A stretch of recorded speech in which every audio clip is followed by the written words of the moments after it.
Alrighty guys, welcome back to another one, and this time we're just going to be putting together a pretty classic 12 gauge shell here. This is 1 1/4 ounces of number 6 shot.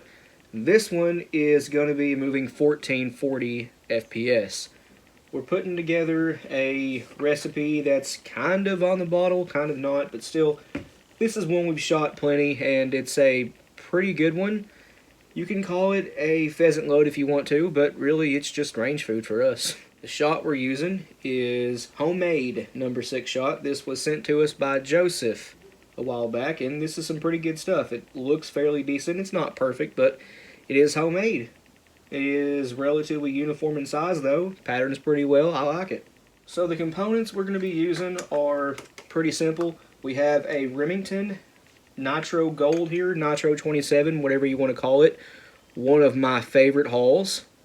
So next we're using the, long shot 32.5 Claybuster CB01118-12, one of my favorite target wads. This is actually the first wad we ever got, me and Josh both, to do some 12 gauge with. We've had them for a long time.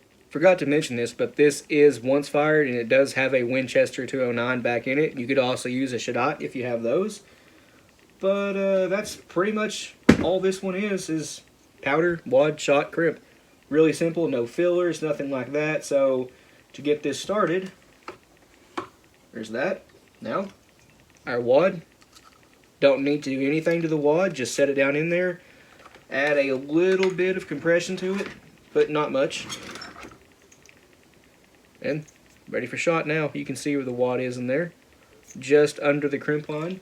Now I already have 1 ounce, or sorry, 1 1/4 measured out, and it's right here in this 10 gauge hole. There's 1 1/4 of homemade number 6 shot, and you can see it comes up right to where it needs to be to crimp it. We're not using a Rebasator, nothing special like that here. Lately I have been using some, like this one right here. You can barely see it. 10 gauge Rebasator. Well, we're going to keep this one, just kind of old school here. Front station of the Lee Load-All. You want a crease facing you, not one of the points. Like right here, that's the back station. That's for 6 points, but this has an 8.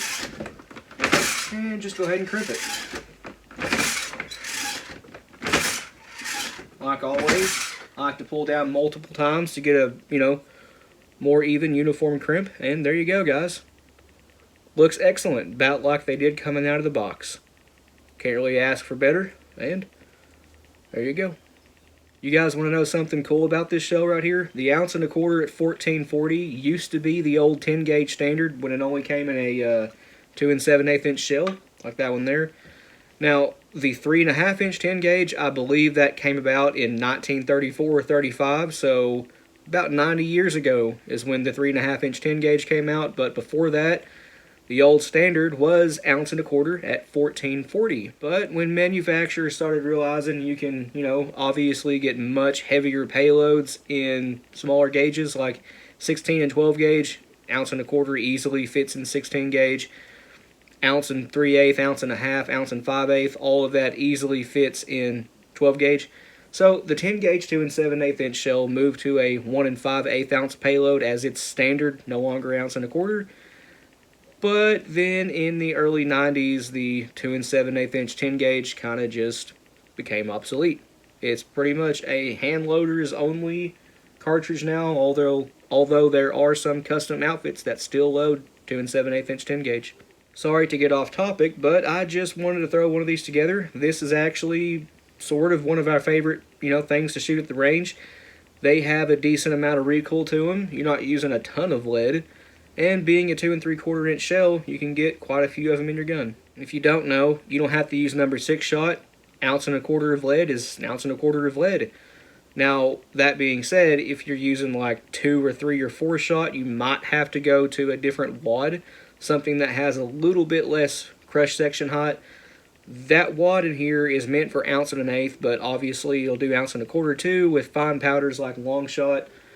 If you're using red dot, well, that's a less dense powder, takes up more room, then it really is an 1 1/8 wad. But if you're using, again, fine flake, very dense powder like long shot, then you can absolutely load 1.25 ounce, using the same wad I used in here anyway. But I think that's going to end this one here. Please like and subscribe. We always appreciate that. If you have any questions or comments, leave them down in the comment section below and we'll get back to you. And if you want to, go check out our Patreon. It's as low as $1 a month and you guys get early access to content. A link to that, as well as a link to our Instagram, Rumble, and merch store will be in the description below. But other than that, you guys take it easy. We'll see you in the next one.